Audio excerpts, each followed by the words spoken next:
Hello, sexy viewer. Minors not included. Today I'm going to be teaching you how to do simple motion graphics in DaVinci Resolve. So let's get started.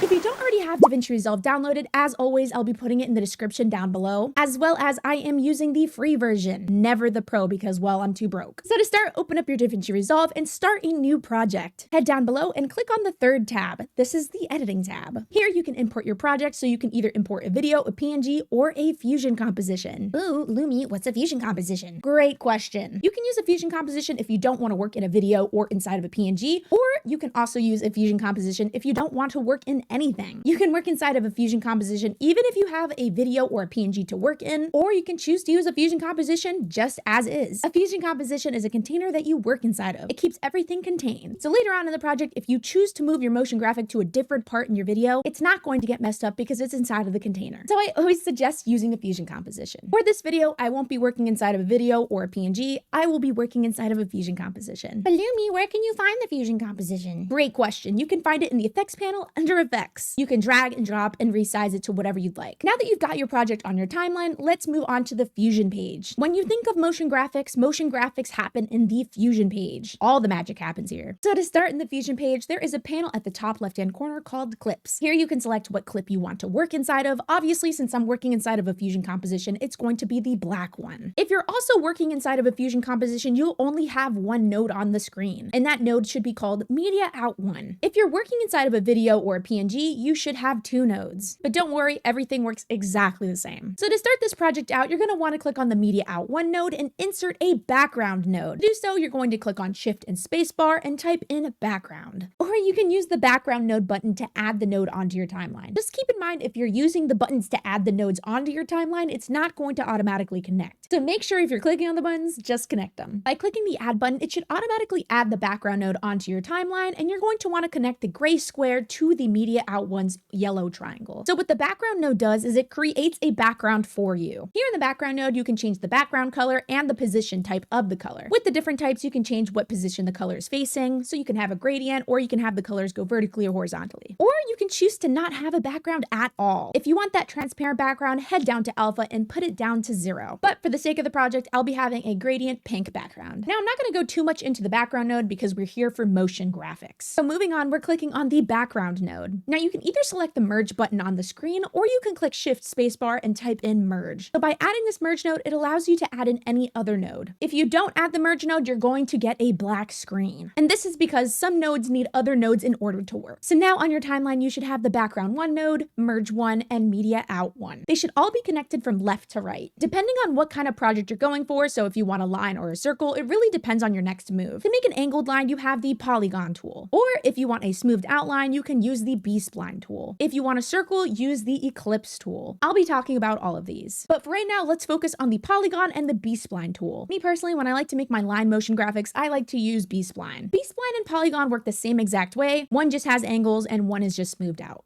This time, do not click on the merge node and then select the B-spline button because it won't connect correctly. Select the B-spline button so that it adds to your timeline, then connect the merge 1 node's green triangle to the B-spline's gray square. The connector line should be green. It should not be blue. Now that you have everything connected, you should have two brand new panels, the one above your project and the one beside, which is called the B-spline panel. Now, if you know anything about motion graphics in DaVinci Resolve, everything you do is keyframing. Now, if you don't know how to do anything with keyframing, I do touch on it in my first video, so I won't go too much into it. Obviously, before we make anything, we're going to want to set our timeline to 0 because that is when we start our project. That's when we're going to start our line. Now that we're at the start, we're going to set our first keyframe. In the B-spline panel, you're going to want to select what keyframes you want to use. Me personally, I'm using border width and length. To make it a keyframe, select the diamond on the right-hand side, and it should highlight it orange. Now let's get into drawing your shape. You can draw whatever shape you'd like. For this example, I'm going to be drawing a squiggle. As you can tell from the top panel above your video, you have a new pen icon. It's automatically already going to be selected, and that is what you're going to use to draw on whatever line you want. This pen is going to give you complete precision, or if you want to draw on a whole bunch of dots and a whole bunch of connections, you can use the pencil icon right beside it. This gives you a whole bunch of points, but me personally, I like using the pen. I have more control. So once you're done, you have a new line on your project. With your line comes a whole bunch of dots. Now with these dots, you can select them and tweak your project. So if you messed up on one portion, you can move it around and play with it. As you can tell, no, it is not animated. To animate it, you're going to have to make a new keyframe. And to do so, we're going to move move to the next point in your project. Just keep in mind, remember, you're working in 60 frames now. It's going frame by frame. This isn't like the editing panel. This is the Fusion page. You're working in frames. So on my timeline, I'm moving to 60 seconds. Make your new keyframe. I'm keyframing border and length again, and that is your second point. But notice how, again, it's still not animated. What we're going to do is actually go back to your first point. And to do so, we're going to click on the triangle at the keyframe point. It's going to take you to your first ever keyframe. Here, we're going to go down to length, and we're going to set it to 0. So now if you go and play your project, you're going to notice that the line starts to appear. And that's how you make an animated line. Obviously, since I set my second keyframe to 60 seconds, my line is going to be a little bit slower than typical. So if you set your second keyframe to 20 seconds, your line should be faster. If your project starts and ends with the line on the screen, you're going to notice that you have a dot at the end of your project. Just click on the flat button in the B-spline panel and it should disappear. If you want more lines inside of your project, you can also copy and paste the B-spline node and just play around with the keyframes. Remember, keyframing is what animates your project. So just play around with it, have fun. But what if you wanted to change the color of your line? You're going to have to add in a background node. To do so, you're going to want to click on the merge node and click shift spacebar and add in a background node. Or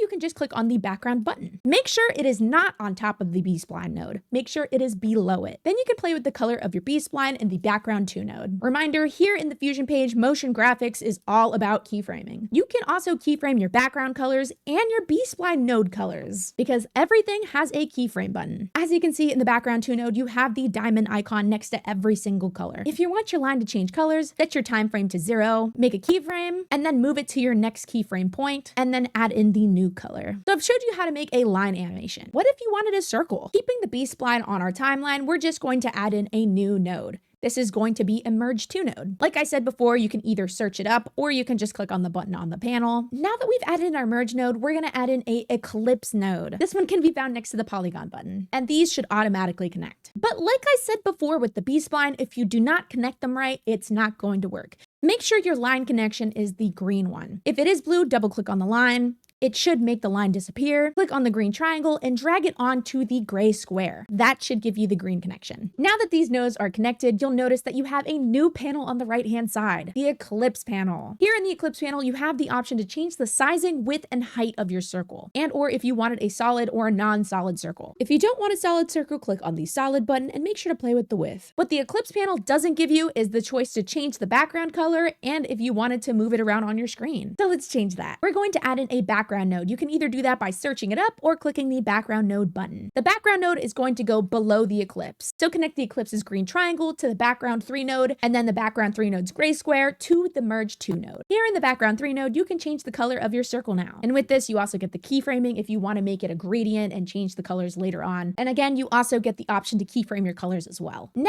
after the background 3 node, we're going to add in a transform node. You can either look this up by search or just click on the transform node button. Now, if you select the background 3 node, the transform node should automatically connect. Now with the transform node, your circle can move. This node allows you to move the circle anywhere you want. You can do so by using center X and Y. And again, you get the keyframing with that, which helps you animate it. So now we're completely done adding nodes. So we're going to animate this circle. Put your starting point to 0, then add in your first keyframe. I'm keyframing center X and size. You can resize it and move it to wherever you like. You can either use the panel center X to move the project, or you can move the project with your mouse. So I'm going to make a rippling effect. I'm going to make it super small on my screen and then enlarge it in my next frame. So now I'm going to move it to the next frame. I'm just setting mine to 20 seconds. And now I'm enlarging my circle and then setting the next keyframe. So now my project should look like this. And again, just play around with all the keyframing options that you're given under the background node, the transform node, or just the regular eclipse node itself. Because adding those in and playing around with it is going to give you what you want, a cool result. So yeah, I hope you guys learned how to make simple motion graphics with this video. Thank you guys so much for watching and make sure to like and subscribe for more videos like this. If you have any questions or suggestions, I can answer your questions in a video. So those are highly appreciated. Thank you guys so much for watching and I'll see you guys in the next video. Bye-bye.